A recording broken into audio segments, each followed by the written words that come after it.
Isang mapagpalang araw at gabi po sa ating lahat mga kabayan. Welcome back dito po sa Bernard Gabaon TV. Ano po? Mapapag-usapan lang po natin. Ito ay patungkol po sa nangyayari sa Pilipinas. Ano po?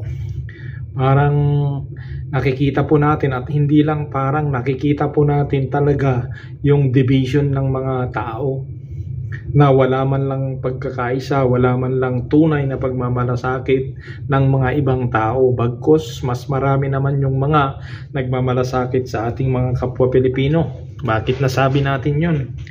Nasabi natin yun dahil alam naman natin na binagyo na tayo. Ang daming nangyaring mga kalamidad sa ating bansa, lalo na dyan sa Bicol, Cagayan, Isabela, at mga iba pang parte ng Luzon at Visayas, maging sa Mindanao. May nung mga nakaraan dinaanan po tayo ng mga bagyo, pero ano po yung iniisip ng mga tao? Namumulitika pa rin, sila pa rin po ay hindi pa rin naniniwala sa mga taong nagmamalasakit na nakaupo.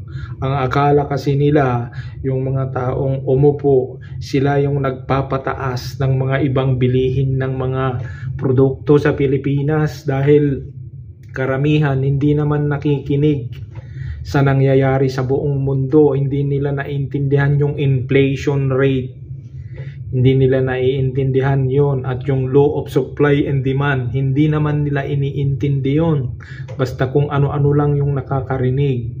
The good news naman sa ngayon ay marami na rin pong nabago, na dati ay hindi naniniwala sa mga nagmamalasakit. Of course, nagmamalasakit naman po lahat yung mga ating mga leader, pero yun nga, mayroong ngang breach. May nangyari nga na hindi maganda nung mga ibang panahon, mga ibang sitwasyon ng mga namuno. Mayroon nga, at hindi matanggap ng iba yon, kasi ang hirap nilang ipaliwanag sa kanila. Gusto nila sila lang lagi yung tama, karamihan ganun. Kapag ka may magandang ginagawa yung mga iba, hindi nila matanggap sila yung magaling, sila lang yung tama, maski mali naman. Yan po yung nakikita natin ngayon. Ang masasabi ko lang, magmalasakitan tayo. Ang politics po naman ay meron namang reconciliation. Meron namang reconciliation, at meron naman talagang panahon na kailangan harapin natin yung mga negligence natin at mga nagawa natin bilang isang tao, bilang isang servant. Kung talagang nagkamali tayo, kailangan harapin natin yan. Ang nangyayari kasi ngayon, at kahit ano napakaganda pa yung ginagawa ng ating mga namumuno, ay negative pa rin yung absorption sa iba. Well, in fact, karamihan naman ay majority naman ay maganda ang pagtanggap at naniniwala naman. Pero marami pa rin po yung negatibo, sarado yung pag-iisip, no? So yun yung obserba po natin. Yun po yung na-obserbahan po natin, at yun lang po yung i-vlog din po natin, di ho ba?